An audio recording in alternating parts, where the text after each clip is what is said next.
Labas, aš esu Grytė Radzevičiūtė ir man yra 16 metų.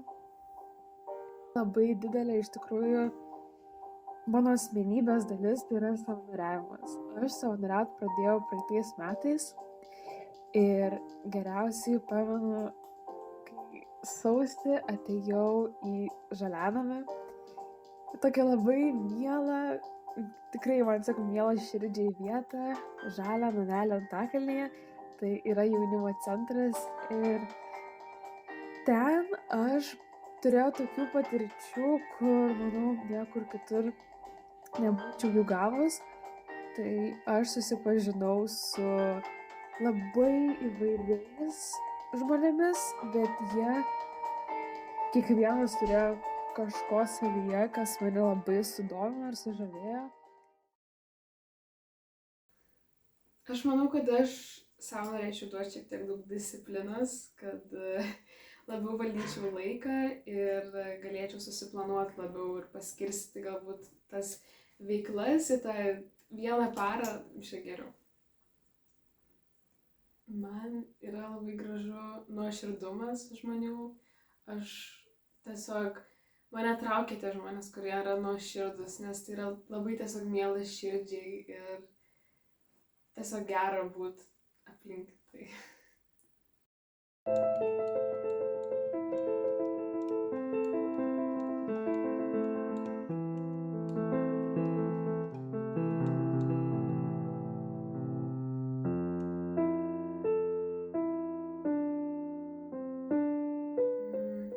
Aš sakyčiau, kad mano kasdienis gyvenimas yra labai įvairus.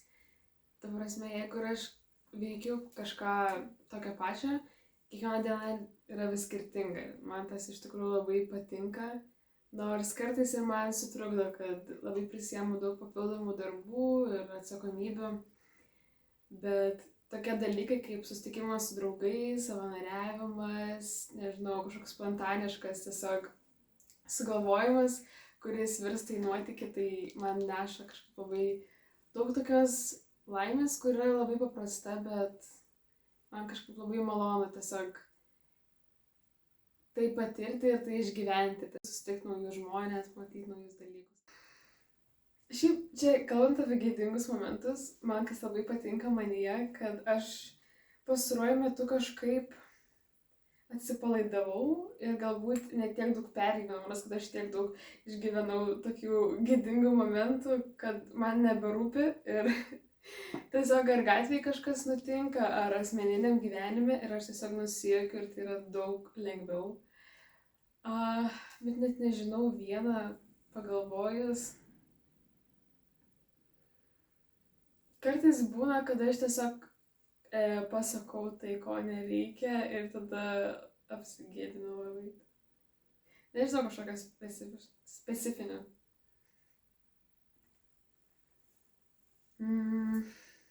Aš manau, kad tikrai yra, nes yra tokių, kiekvienas žmogus turi kažkokių trūkumų ir silpnybių, kur tiesiog nesinori parodyti kitiems, kad neatrodytų pažeidžiamas. Aš manau, kad čia yra labai normalu. Ir tu stengiasi save pateikti galbūt kiek gali geriau, tai aš manau, aš galbūt nenorėčiau, man labai nepatinka, kai kiti mane galbūt pavadina lėta ar tiesiog pamato kaip tokią silpnesnę galbūt. Ir apskritai man labai nepatinka tokie dalykai, kurie matuoja, pavyzdžiui, mokslai, kas aš manau irgi yra daugeliu paauglių tokia problema, kad jie labai tave matuoja ir tada teisia pagal tavo sugebėjimus. Aš manau, kad kiekvienas atsiskleidžiam kituose dalykuose. Tai jo, tiesiog galbūt tas toks negalios, bet tiesiog sakau, kad jeigu silpnas ar lėtas, tai aš noriu atrodyti tokia labiau nepažeidžiama ir kad turėtų tokį stiprų stuburą.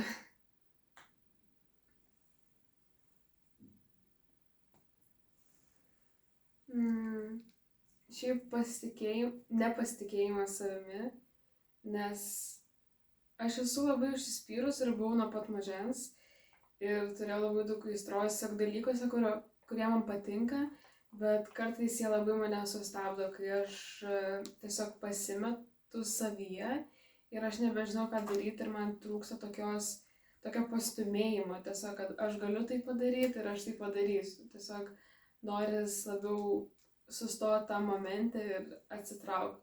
Tai aš manau, tokios valios, tiesiog pasitikėti savimi.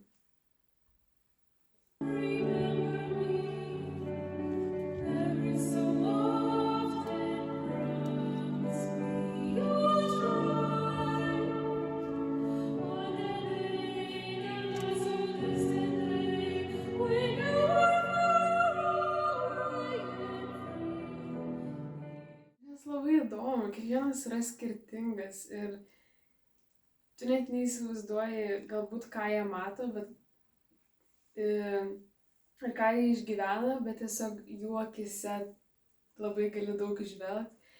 Ir aš manau, kiekviena mimika gali labai daug pasakyti apie žmogų. Tai aš kažkaip ir važiuojant ten kokio autobusu, kad tiesiog pasižiūri ir tikrai suprantu, kad kiekvienas yra labai skirtingas ir tas yra labai kažkaip impresyvu iš tikrųjų.